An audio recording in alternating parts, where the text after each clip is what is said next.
কাছে mobile phone হাতে হাতে কানের কাছে ফোন লইয়া ভাই প্রেমের আলাপ করিতে আছে।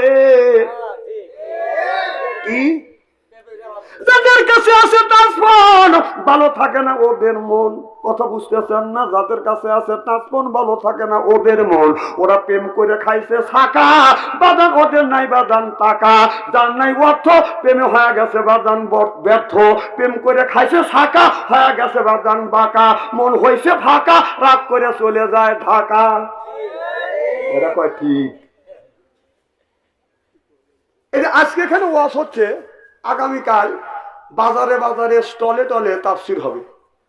বাম হাত দিয়ে চা খাবে, ডান হাত দিয়ে সিগারেট টান দিবে। কত হুজুর দেখলাম রে, ডুব দিল আর উঠলো না। কয়টা হুজুর জন্মাইছিস? সব গল্প হয় স্টলে। কতক্ষণ স্টলে তো গল্প করে। একজনের মেয়ে রাজশাহী ভার্সিটিতে পড়ে, ওই লোকটা বসে গল্প করতেছে। মেয়ে একখান জন্ম দিছে, আমার মেয়ে রাজশাহী ভার্সিটিতে পড়ে। ওখানে আবার ছেলের বাবা আছে, কে রে ওর মেয়ে রাজশাহী ভার্সিটিতে পড়ে না, গল্প করে মানুষকে শুনোচ্ছে। ছেলের বাবার আর শুনোর লাগবে না, সে আবার বলতেছে তোমার মেয়ে রাজশাহী ভার্সিটিতে পড়ে, এই গল্প কি স্টলে এসে করা লাগবে নাকি? আমার ছেলে ওই ভার্সিটিতে পড়ে, আমি তো কাউকে কই নে। ছেলে বাবার গল্প হচ্ছে না। মেয়ের বাবা চিন্তা করতেছে বেটা গল্প করে আমার ধমকা ছোট করে। তখন মেয়ের বাবা উপরে ওঠার জন্য বলতে, শোনেন এলাকায় অনেকেরই মেয়ে আছে, সবাই কিন্তু ভার্সিটিতে পড়াইতে পারে না, ঠেলা আছে। আমার মেয়ে রাজশাহী ভার্সিটিতে পড়ে, মাসে লাগে 10,000 টাকা। তো ছেলের বাবা বলতেছে কে রে ওর মেয়ের 10,000 টাকা লাগে, ওনার গল্প করে মানুষ শুনছে, তাহলে আমার তো গল্প হচ্ছে না। তো ছেলের বাবা বলতেছে তোমার মেয়ে রাজশাহী ভার্সিটিতে পড়ে, মাসে লাগে 10,000 টাকা, এই গল্প কি মানুষের কাছে স্টলে এসে বলা লাগবে নাকি? আমার ছেলে না ওই ভার্সিটিতে পড়ে, মাসে লাগে 20,000 টাকা, আমি তো কাউকে কই নিয়ে। মিয়ার বাবা রেগে গেছে, কি তোমার ছেলে সেই ক্লাসে যে ভার্সিটিত, আমার মেয়ে সেই ক্লাসে সেই ভার্সিটিত, তো আমার মেয়ের লাগে মাসে 10,000 টাকা আর তোর ছেলের মাসে 20,000 টাকা লাগে, কারণ কি? কাল গপ্পর জায়গা পাও না? তার ছেলের বাবা বলতেছে যে তোর মেয়ের মাসে লাগে 10,000 টাকা আর আমার ছেলের মাসে লাগে 20,000 টাকা, কারণ হলো এই তোর মেয়ে মিস কল দেয়, আমার ছেলে ব্যাক করে ইস্তেরি করে থুয়ে দেবো আজকে। আমার বসলে আসবো না হয় না আসবো।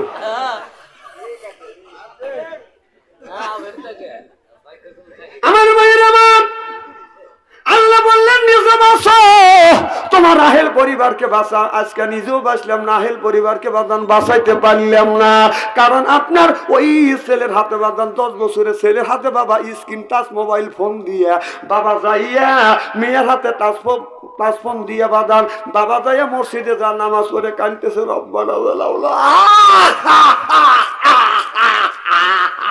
বাবা ছেলের হাতে টাচ মোবাইল ফোন দিয়া তুই বাবা দিচ্ছিস, তোর বাবা নেই 5 পয়সার দাম নাই। কথা কয় না, ইস্ত্রি করে থুয়ে যাবো আজকে, হয় আসবো না হয় না আসবো। তোর ছেলে এই মোবাইলের মধ্যে কি করতেছে? ঠিক কথা আমি একটাও কইনি। এই মোবাইলের ভিতরে এই ছেলে অপ্রাপ্ত বয়সে যে সমস্ত হাতে, যে সমস্ত ছেলে মেয়ের হাতে আপনার টাচ মোবাইল দিয়ে যে মসজিদের মধ্যে ব্যবহার দিয়েছেন, আপনার ছেলেদের মিস ফায়ার করতেছে। তোমার ব্যবহারের 5 পয়সার দাম নাই। এক একটা ছেলে মোবাইলের মধ্যে প্রেম করতে করতে প্রেমের সেঞ্চুরি করছে। আপনাদের এই গ্রামের মধ্যে বাইকে রাগ করতেছে, আমি জীবনে আসবো না, এই দিন এই ওয়াজটা করে যাচ্ছি।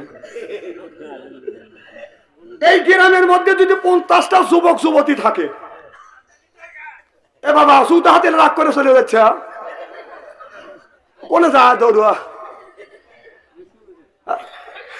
শোনেন, এই গ্রামে যদি 50টা যুবক যুবতী থাকে, তাদের হাতে যদি স্ক্রিন টাচ মোবাইল থাকে, এখনই রাত 12টার পরে আপনি ফেসবুকের মধ্যে ঢোকেন, মেসেঞ্জারের মধ্যে ঢুকে দেখেন, যদি 50টা যুবক যুবতী থাকে, তার 40টাই রাত 12টার পরে লাইনে আছে।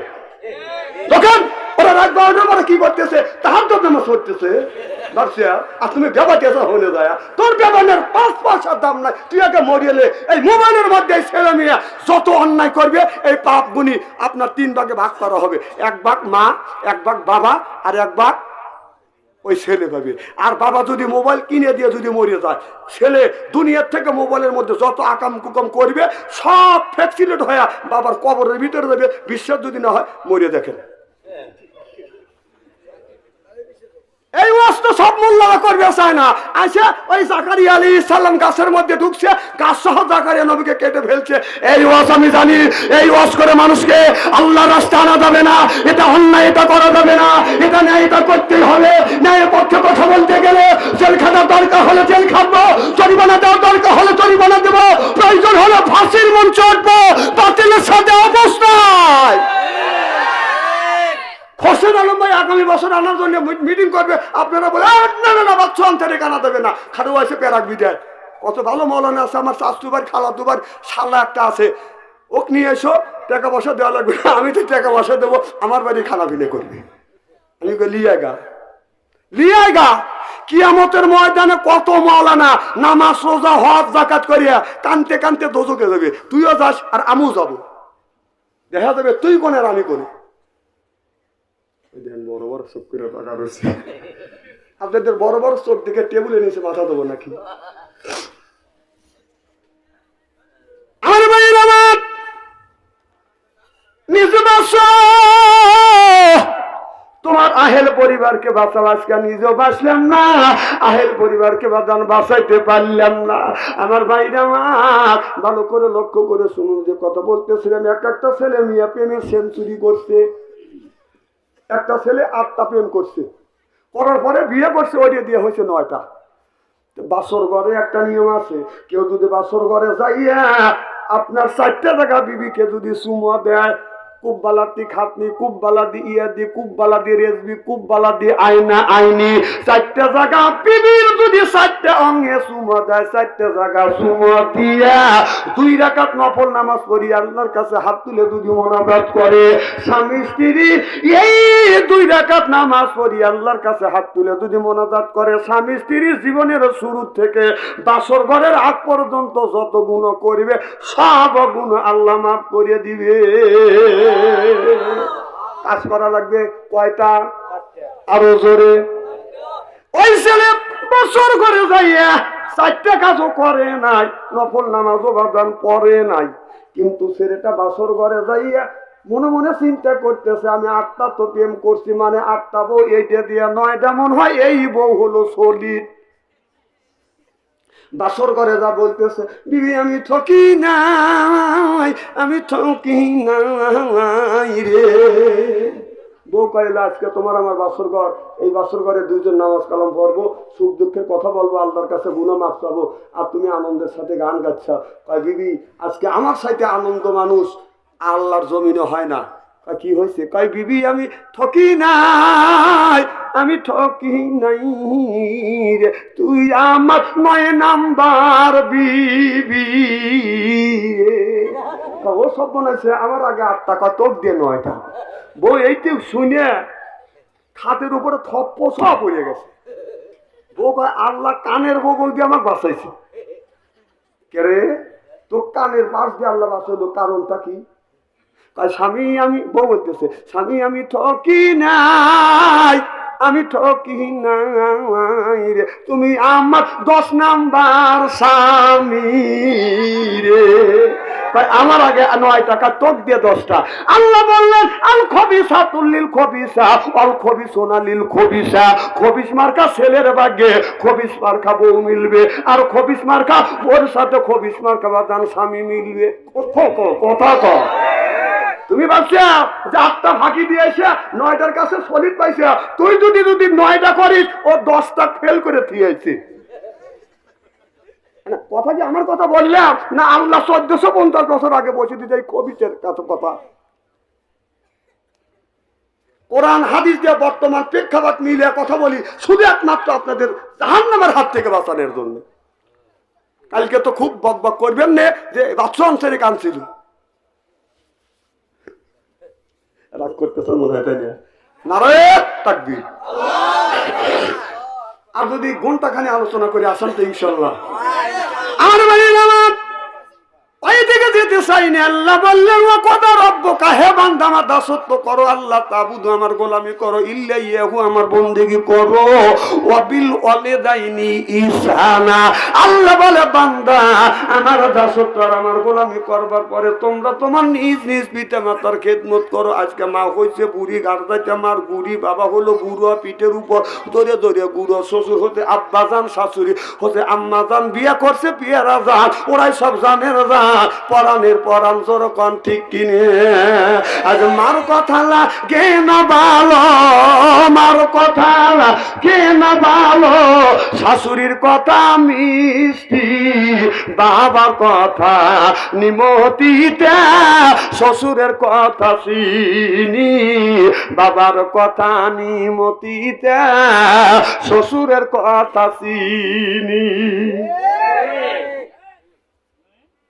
মার পায়ে হাত থেকে যদি সুমা দেওয়া যায় আল্লাহ ভাগ্য পরিবর্তন করে দেয়। মা বাবার পায়ে হাত থেকে বাদাম সুমা খায় না, শ্বশুর বাড়ি যা খালি খামচা খামচি করে, কথা কয় না রে।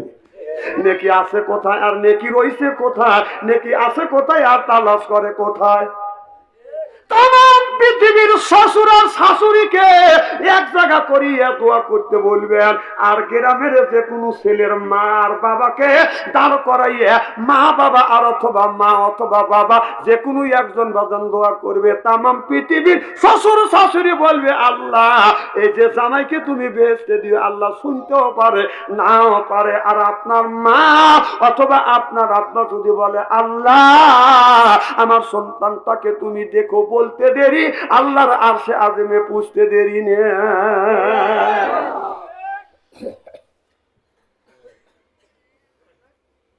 মার মনে কষ্ট দিও না, বাবার মনে কষ্ট দিও না। এ যুবক তোমার মা দুনিয়ায় নাই, অনেকের মা নাই, অনেকের বাবা বাদান এই জায়গা দুনিয়ায় নাই, বাবা কবরের মধ্যে বাদান শুয়ে আছে। আপনি যদি জামালপুর শহরে যান, জামালপুর শহর থেকে আসতে যদি দেরি হয়, রাত যদি 10টা হয়, রাত যদি 12টা হয়, এসে দেখবে এবারে সব মানুষ ঘুমাইছে, 2জন মানুষ ঘুমায় নাই, একজনের রাস্তা আগা গেছে। আর মানুষের কাছে জিজ্ঞেস করে আমার বেটা আব্দুল খালেককে দেখছে, উনি হলো বাজান বাবা আর তোমার খাবার নিয়ে না খাইয়া নিজে লেপের মধ্যে তোষকের মধ্যে না যাইয়া বাচ্চা শীতের দিনে গরম রাখার জন্য খাবারটা বাদান লেপের মধ্যে রাখছে, ওই মানুষ তো হলো মা। যেরকম সুবহানাল্লাহ। যুবক মারে কষ্ট দিও না, বাবারে কষ্ট দিও না। আমার মা 112 বছর পর্যন্ত বাদাম জীবিত ছিল, আমার বাবা 97 বছর পর্যন্ত বাদাম জীবিত ছিল। ও বাবা একটা বাস্তব ঘটনা আমি আপনাদের সামনে তুলে ধরতে চাই। আমি যখন মাহফিলে গেছি আমার বাবার পায়ে হাত রাখছি, মার পায়ে হাত রাখছি, চুমো দিছি, আমার বাবা আমাকে দোয়া করে দিছে। আমার মা আমারও কপালে চুমো দিয়ে বলে বেটা রে আমি তোমার কপালে চুমো দিলাম, আমি তোমার মা অন্তর থেকে দোয়া করলাম, তুমি মাহফিলে যাও, আমারও দোয়া সব সময় তোমার সাথে থাকবে। আমি মাহফিলে গেছি, আমার বাবা আমাকে পিস পিস আগা দিতে গেছে, মানুষ জিজ্ঞেস করতে কই যায় তুই বাপ বেটা। আমার বাবা বলছে ছেলে মাহফিলে যাচ্ছে, ওয়াজ করতে যাচ্ছে, আমি একটু আগা দিতে যাচ্ছি।